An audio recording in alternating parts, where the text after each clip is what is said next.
their moms and dads because he didn't have a mom or dad. But he felt saddest when he saw the other lambs running and jumping because he couldn't. Josh had been born with one leg that didn't work right. He was crippled. He always limped when he walked. That's why he always watched while the other lambs ran and played. Josh felt sad and alone, except when Abigail was around. Abigail was Josh's best friend. She didn't look like a friend for a lamb. She was an old cow. She was brown with white blotches that looked like rain puddles on the path. Her belly was as round as a barrel, and her voice was always kind and friendly. Some of Josh's favorite hours were spent with Abigail. They loved to pretend they were on adventures in distant lands.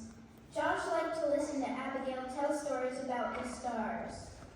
They would spend hours on the hill looking into the valley. They were good friends. But even with a friend like Abigail, Josh still got sad. It made him sad to be the only lamb who could not run and jump and play in the grass.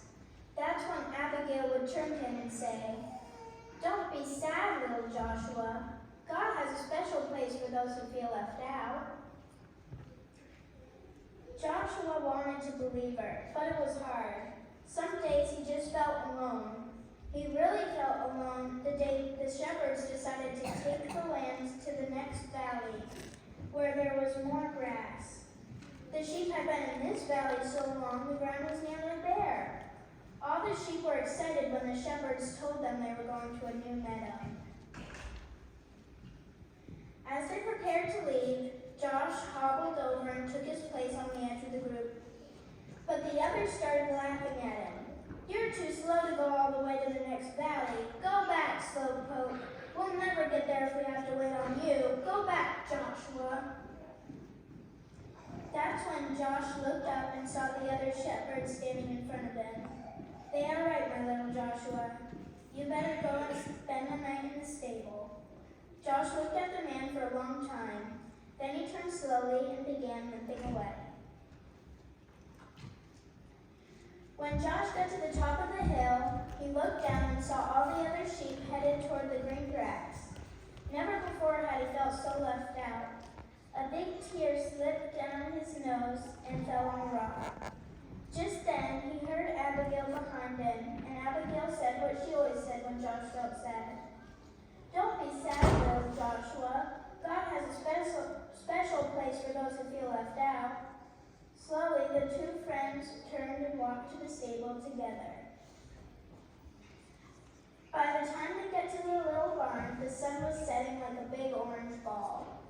Josh and Abigail went inside and began to eat some hay out of the feed box.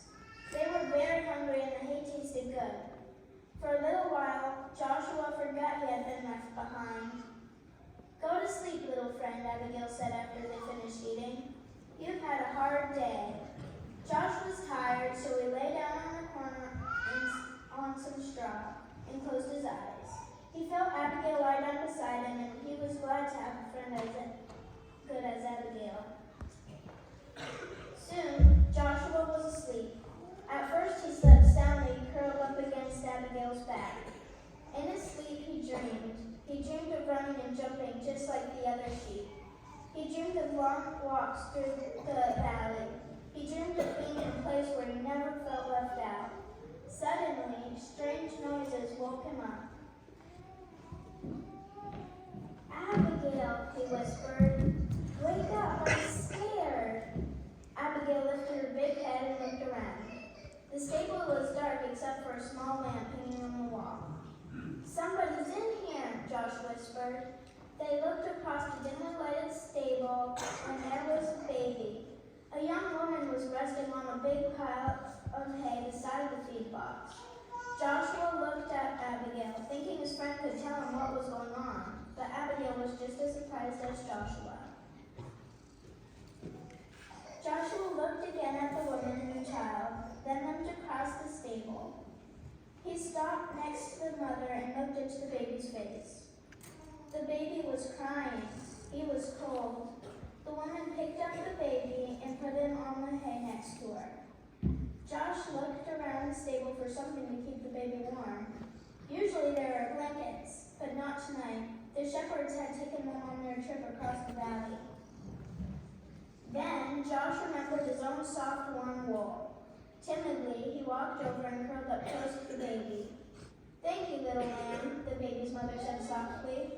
Soon the little child stopped crying and went back to sleep.